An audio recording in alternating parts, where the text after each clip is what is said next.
This video is law of demand. सबसे पहले हमने देखा था कि डिमांड क्या होती है।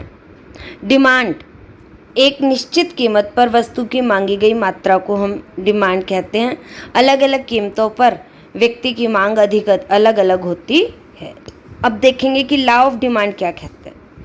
लॉ ऑफ डिमांड कहता है कि अन्य बातें समान रहने पर किसी भी वस्तु की डिमांड एक्सटेंड्स होती है, यानी कि बढ़ जाती है विद डिक्रीज इन प्राइस। अगर कीमतों में कमी हो रही है तो डिमांड बढ़ जाएगी। एंड कॉन्ट्रैक्ट्स वर्ड यूज़ किया गया, यहाँ संकुचन से मतलब है इसका। विद इंक्रीज इन प्राइस, कीमतों के बढ़ने के साथ मांग क्या हो जाती है, कॉन्ट्रैक्ट हो जाती है, संकुचित हो जाती है, कम हो जाती है। The word there is an inverse relationship between quantity demanded for commodity and its price. तो यहाँ पे ये यही बता रहा है कि क्वांटिटी डिमांडेड और प्राइस में इनवर्स रिलेशन होता है।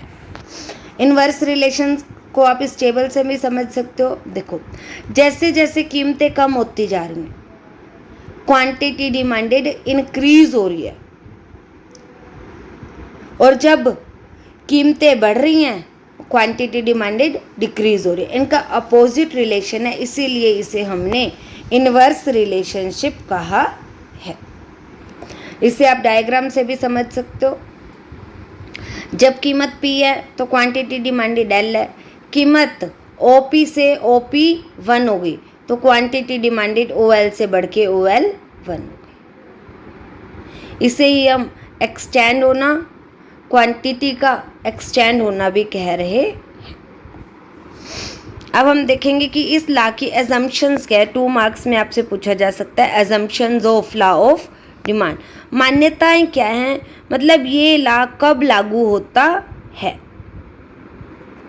Law of demand holds goods when other things remain same. It means factor influencing demand other than price are supported to be constant. आपने देखा था मांग को प्रभावित करने वाले बहुत सारे तत्व थे जो फंक्शन ऑफ डिमांड भी किया था, लेकिन कीमत का मांग पे जो प्रभाव पड़ता है, कीमत को ही हमने परिवर्तित करना है, बाकी सभी चीज़ों को कांस्टेंट रखना है। These refer to the assumptions of law. It applies to normal and not to given goods. ये सिर्फ सामान्य वस्तुओं पर ही लागू होता है, गिफन वस्तुओं पे लागू नहीं होता। इसकी मेन assumptions क्या है। Taste and preference of consumer remain constant.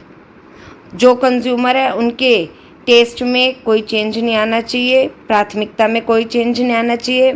There is no change in income for the consumer. उपभोक्ता की आय में कोई परिवर्तन नहीं होना चाहिए।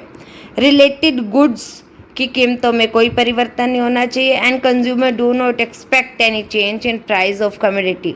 भविष्य में कीमत में परिवर्तन होने की संभावना भी नहीं होनी चाहिए।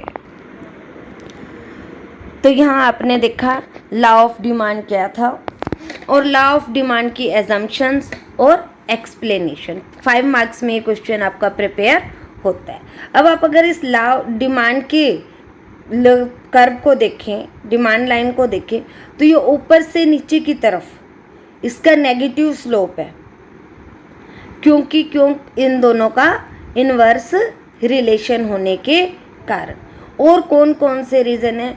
एक क्वेश्चन तो ये आपका बन गया, आपका law of demand explain. And second question हम नेक्स्ट वीडियो में करते हैं, why demand curve slope is downward.